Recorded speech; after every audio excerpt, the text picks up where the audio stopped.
Hey guys, welcome back on my YouTube channel. This is me doctor Sadaf Amreen.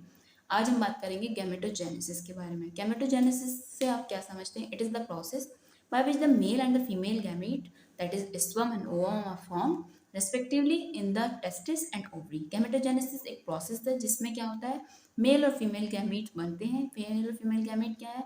Sperm and ovum. कहाँ बनते हैं? Testis के अंदर, ovary के अंदर।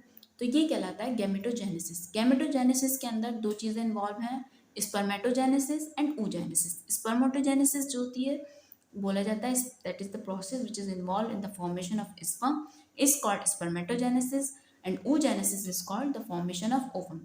oogenesis हम पहले डिस्कस कर चुके हैं, हमारा रह गया है डिस्कस करने से स्पर्मेटोजेनेसिस। तो मेनली आज मैं आपसे स्पर्मेटोजेनेसिस के बारे में बात करूंगी। तो आप स्पर्मेटोजेनेसिस से क्या समझते हैं?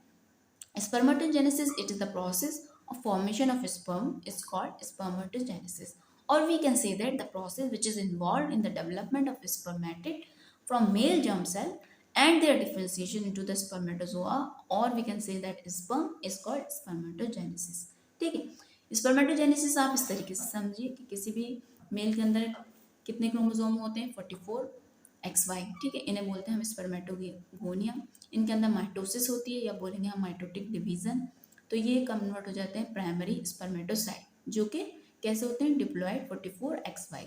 फिर इसके बाद इसके अंदर होती है म्योसिस 1 जिसे बोलते हैं हम म्योटिक डिवीजन या फिर रिडक्शनल डिवीजन भी बोला जाता है। ये अलग अलग नामों से पूछे जाते हैं सवाल कि प्राइमरी स्पर्मेटोसाइट जो होता है एंटर करता है इनटू म्योसिस फर्स्ट के अंदर, तो उसे क्या बोला जाता है? और उसे बोला है म्योटिक डिवीजन या फिर उसे बोला जाता है रिडक्शनल डिवीजन। उस टाइम जो होते हैं प्राइमरी स्पर्मेटोसाइट कैसे होते हैं? हैप्लॉयड होते हैं, डिप्लॉयड होते हैं। तो इस टाइम हमारे जो होते हैं ये डिप्लॉयड होते हैं। इसकी वजह से हमारे बनते हैं दो सेकेंडरी स्पर्मेटोसाइट। ये जो होते हैं हमारे कैसे होते हैं? हैप्लॉयड होते हैं, 22+X 22+Y। ठीक है, अब ये जो सेकेंडरी स्पर्मेटोसाइड है जो कि हैप्लॉयड है, इनके अंदर क्या होगी? मियोसिस सेकेंड होगी। इसको क्या बोला जाता है? और इसको बोला जाता है इक्वेशनल डिवीजन। इसे क्या बोला जाता है? Equational division. इसकी वजह से क्या बनते हैं? स्पर्मेटिड जो कि 4 होते हैं नंबर के अंदर, 22+Y 22+Y, इधर बनेंगे 22+X 22+X, जिसकी वजह से अब स्पर्मेटिड के अंदर क्या होता है? स्पर्मियोजेनेसिस होती है, जिसकी वजह से क्या बनता है? स्पर्मेटोजोआ या फिर जिन्हें हम स्पर्म बोलते हैं जो कि 4 होते हैं नंबर में। ठीक है, यानी किसी भी मेल के अंदर जो स्पर्मेटोगोनिया होते हैं वो क्या होते हैं? 44+XY होते हैं। सबसे पहले उसके अंदर होती है माइटोसिस जिसे बोला जाता है माइटोटिक डिवीजन। उसकी वजह से बनता है प्राइमरी स्पर्मेटोसाइट जो कि डिप्लॉयड होता है। अब इसके अंदर क्या होगा? मियोसिस 1 होगी जिसको हम मियोटिक डिवीजन भी बोलते हैं या फिर रिडक्शनल डिवीजन भी बोलते हैं। इसके रिजल्ट में क्या बना? सेकेंडरी स्पर्मेटोसाइट जो कि हैप्लॉयड होते हैं, ये आपको याद रखना है, 22+X 22+Y।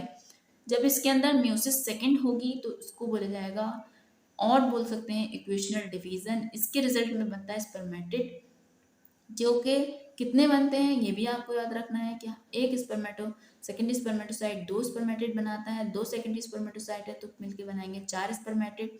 स्पर्मेटिड के अंदर होती है अब स्पर्मियोजेनेसिस। स्पर्मियोजेनेसिस क्या होती है आपसे मैं अभी आगे डिस्कस करूंगी। स्पर्मेटिड से बनते हैं स्पर्मेटोजोआ जिन्हें हम स्पर्म भी बोलते हैं। ये कितने होते हैं? 4 इन नंबर। ठीक है, ये कुछ पॉइंट है जो आपको याद रखने हैं स्पर्मेटोजेनेसिस से related. Shortly before puberty the male germ cell develop into spermatogonia in the wall of the seminiferous tubule. Puberty से कुछ टाइम पहले ही क्या होते हैं, जो मेल जर्म सेल होते हैं वो डेवलप हो जाते हैं किसके अंदर? स्पर्मेटोगोनिया के अंदर, in the wall of the seminiferous tubule के अंदर। कितना टाइम लगता है for the spermatogonium to develop into a mature spermatozoa? Is about 61 days. ये सवाल बहुत इंपॉर्टेंट है, बहुत बार पूछा गया है कि कितना टाइम लगता है स्पर्मेटोगोनिया को डेवलप होने में इनटू अ मैच्योर स्पर्मेटोजोआ। तो आप बताएंगे कितने दिन लगते हैं? 61 डेज लगते हैं। अगर आपसे कोई सवाल पूछता है कि how many sperms are produce from the 25 primary spermatocyte, 25 primary spermatocyte से कितने स्पर्म बनेंगे? तो आप बताएंगे 100 स्पर्म बनेंगे। 25 इंटू 4 कर दीजिए, 4 बनते हैं ना, 25 इंटू 4 कर देंगे तो 100 हो जाएंगे। ह्यूमन स्पर्म को डिस्कवर किसने किया था? ह्यूमन स्पर्म को डिस्कवर किया था लेवेनहॉक ने। At the end of the first mitotic division, जब फर्स्ट माइटोटिक डिवीजन हुआ, जब वो उसका एंड होता है तो मेल जर्म सेल किस में डिफरेंशिएट होते हैं? फर्स्ट माइटोटिक डिवीजन के बाद क्या बनता है? सेकेंडरी स्पर्मेटोसाइट बनता है। स्पर्मेटोजेनेसिस को फर्दर डिवाइड किया गया दो पार्ट के अंदर। इसमें नंबर 1 आता है formation of spermatid and the second one is spermiogenesis. Formation of spermatid में क्या होता है? Formation of spermatid is divided into 3 part. सबसे पहले इसके अंदर होता है मल्टीप्लिकेशन फेज आता है, फिर ग्रोथ फेज आता है, फिर आता है मैचुरेशन फेज। ठीक है, तो सबसे पहले हम डिस्कस करेंगे फॉर्मेशन ऑफ स्पर्मेटिड के अंदर what is multiplication phase. Multiplication phase क्या होता है? Multiplication phase it involve the rapid mitotic division of the diploid male germ cell that is present in the germinal epithelium of the seminiferous tubule to produce a large number of spermatogenia।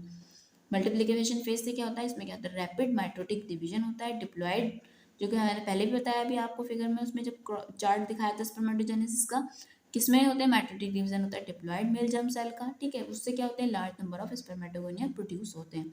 स्पर्मेटोगेनिया भी जो होते हैं दो तरीके के होते हैं, type A spermatogonia, type B स्पर्मेटोगेनिया।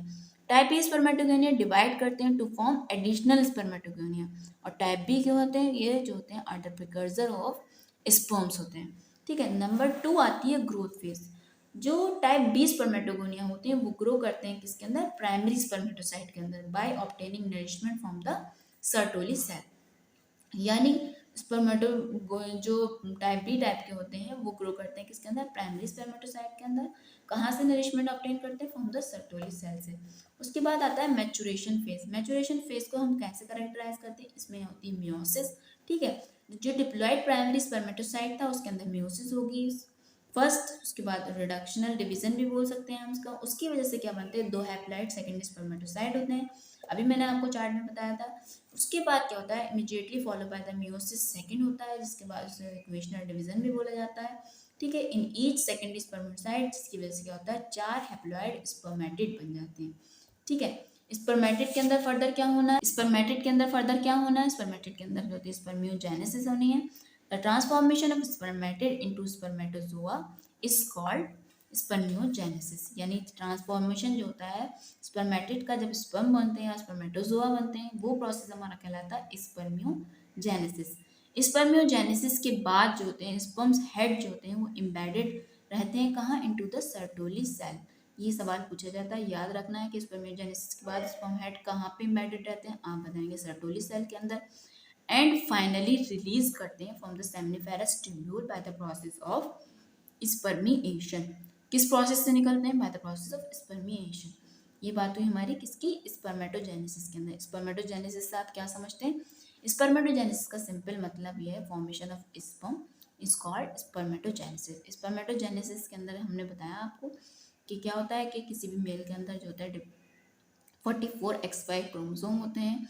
ठीक है, उनके अंदर भी फर्दर इक्वेशनल डिवीजन होते हैं, जैसे कि आपको मैंने अभी बताया था, उसकी वजह से बनते हैं स्पर्म। ठीक है, स्पर्म बनने के लिए भी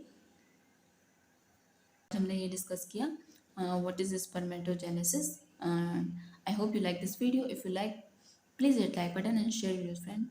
Thank you so much for watching my video. Thank you so much.